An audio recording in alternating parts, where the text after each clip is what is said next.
The Statue of Liberty, with guiding lamp held high, rising out of the misty horizon, was the first glimpse that most immigrants from Siatista were to see of their new homeland, America.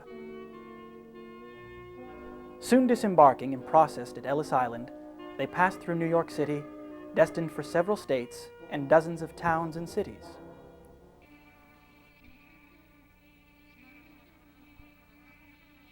Life in Macedonia in the early decades of the 20th century was harsh. The Turkish occupation, which would last in Siatista until November 4, 1912, made life difficult. Opportunities were few, and the economic outlook bleak.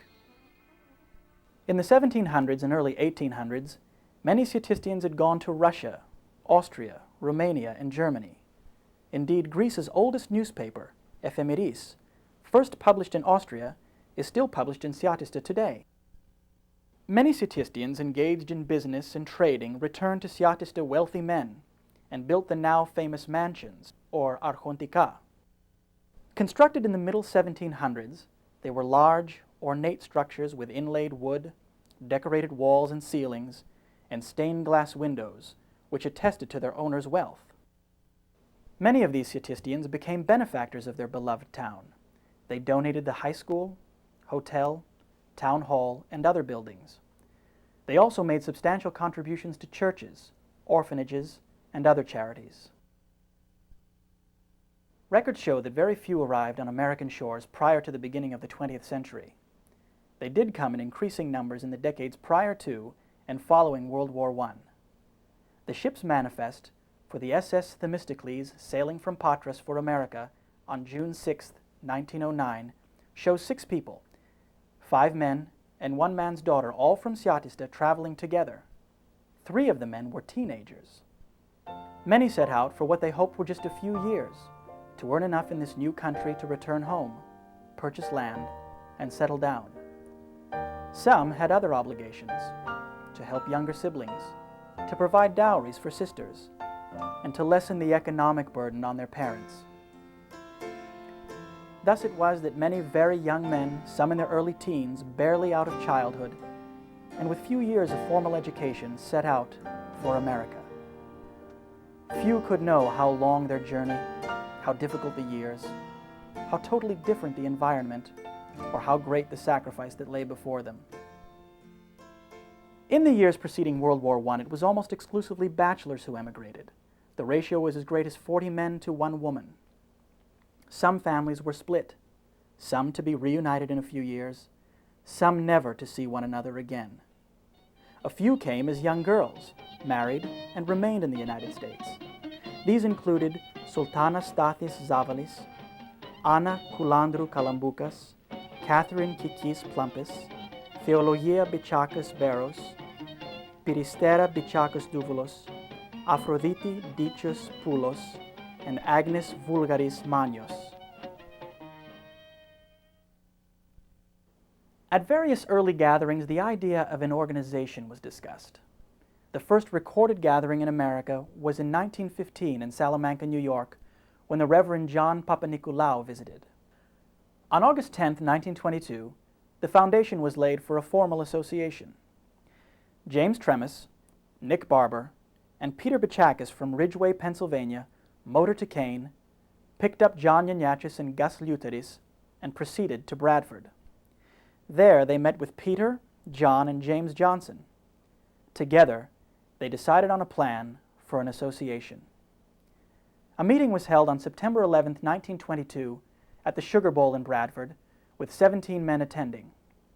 Bylaws were adopted. First, to encourage all members to become American citizens. Second, to protect each member's business. Third, to render financial assistance to the war orphans and aged residents of Siatista. And fourth, to become acquainted with each other so as to keep the home fires burning. The Siatistian Businessmen's Association was born. Chosen as officers were James Tremis, President, Louis Barros, Vice President, Gus Luteris, Secretary, Peter Johnson, Treasurer, and directors Gus T. Bichakis, Gus Chironis, and John Georgiantis. The first annual convention was held in Celeron Park, New York. By this time, total membership of the association numbered 70. 53 attended this convention, 6 children, 7 women, and 40 men. The second annual convention was held in August 1924 at Bemis Park near Salamanca, New York, for 5 full days. Membership had reached 120. The convention became a place where baptisms, engagements, and even weddings were to take place. On the third day of this convention, John, son of James and Agni Carabera Balasis of Olean, New York, was christened. That service was followed by the marriage of Peter Barros to Theologia Bichakas. The third convention was held in St. Mary's, Pennsylvania. Membership totaled 170. By now, a pattern had been set for fun, dancing, and celebration which endures today. A triple baptism was held when John, the son of Mr. and Mrs. Gus Hastas, Anne, the daughter of Mr. and Mrs. John Plumpis, and Andrew, the son of Mr. and Mrs. Mark Columbucas, were christened.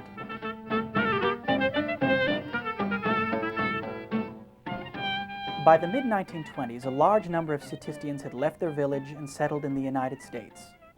Some in the New England towns of New Hampshire and Massachusetts. Often, they worked in the textile mills and shoe factories.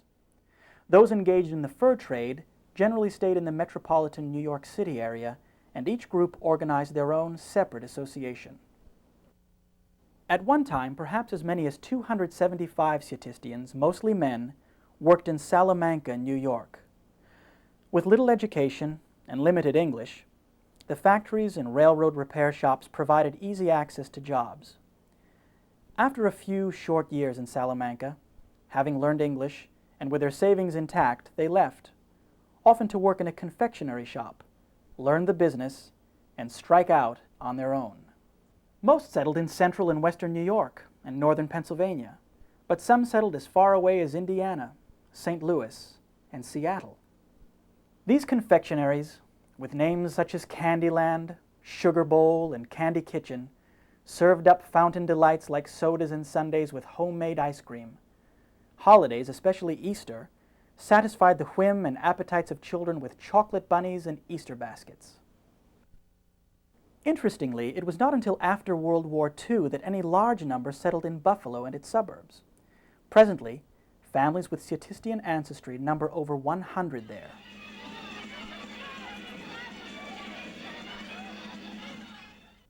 As the immigrants prospered, their numbers continued to grow.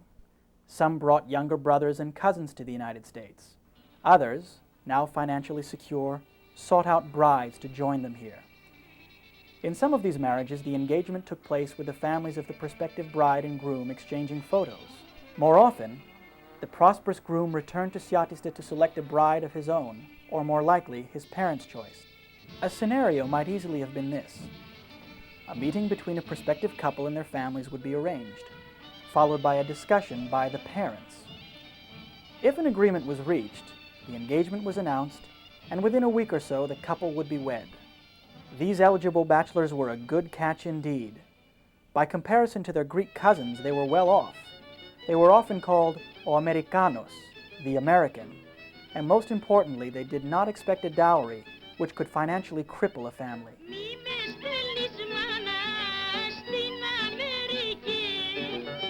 Some brides entered these marriages reluctantly, for it meant giving up family and friends and leaving with a virtual stranger.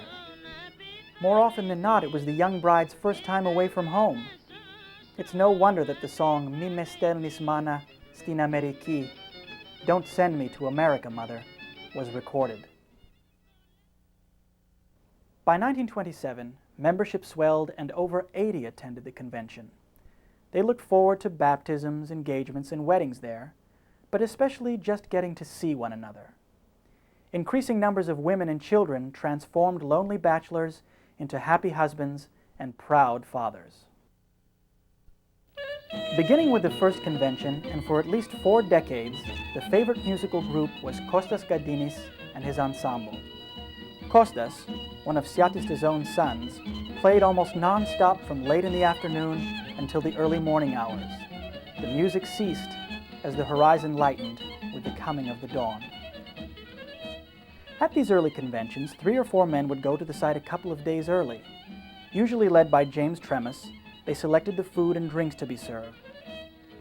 Association members, all men, prepared the food, set up, cleaned up, and sold drinks. No easy task when the convention drew 300 to 350 people.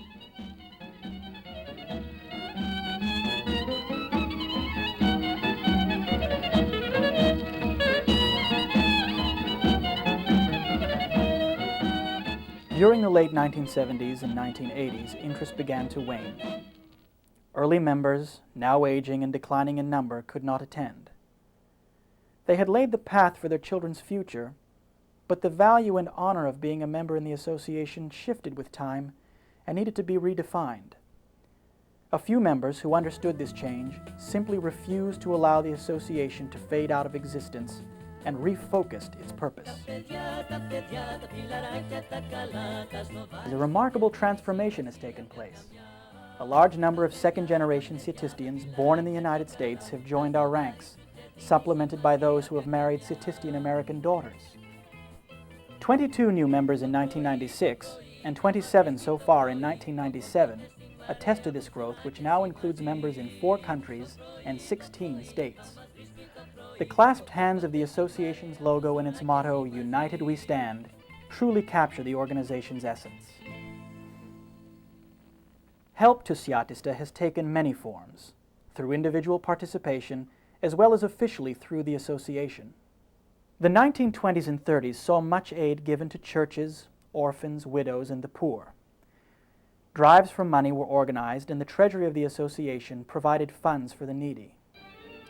Perhaps nothing inspired the desire to aid their countrymen as much as Greece's resolve in resisting the forces of fascist Italy and Nazi Germany. Many members were called into the armed services in defense of freedom.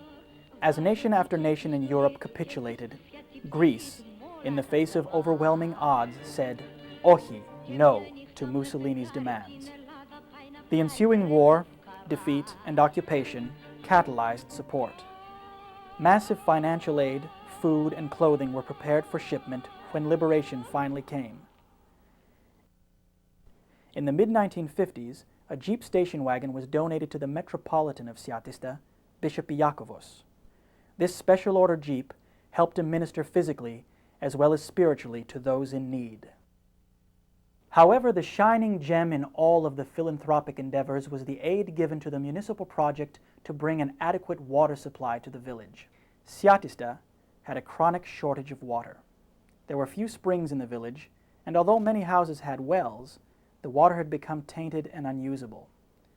Thus it was that Siatista sought help from its sons and daughters in the United States. In 1951, His Holiness Bishop Iakovos came to America and visited Bradford, Pennsylvania, Buffalo, New York, Washington, D.C., and New York City in his quest for help. The staggering amount of $65,000 was raised through contributions from members and through the association's treasuries. Our association provided more than half of the amount raised, over $11,000 from its treasury and over $23,000 from its members and supporters, a grand total of $35,000 in a year when a new mid-priced automobile cost $2,000.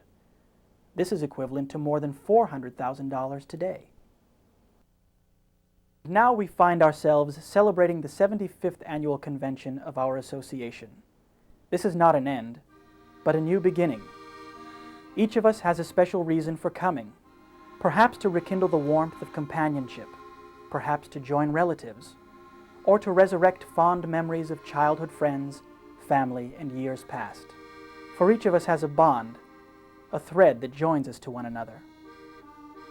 As our membership continues to grow across continents and oceans, we look forward to keeping the home fires burning long into the 21st century. Perpetuating the ideals, values, beliefs, and loves of our ancestors and parents is the most moving tribute we can offer, a truly honorable way to immortalize them.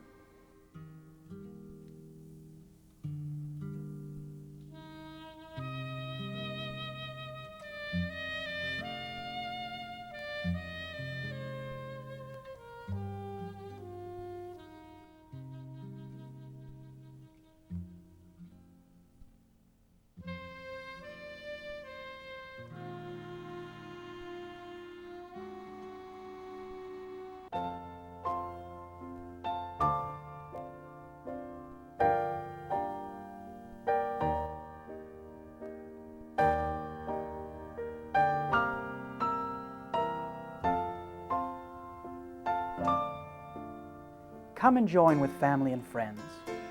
Put your cares aside. Remember those no longer with us. Share your life and love with others. Relax, reminisce, rejoice, and rejuvenate. May God bless America, bless Siatista, and bless each of us.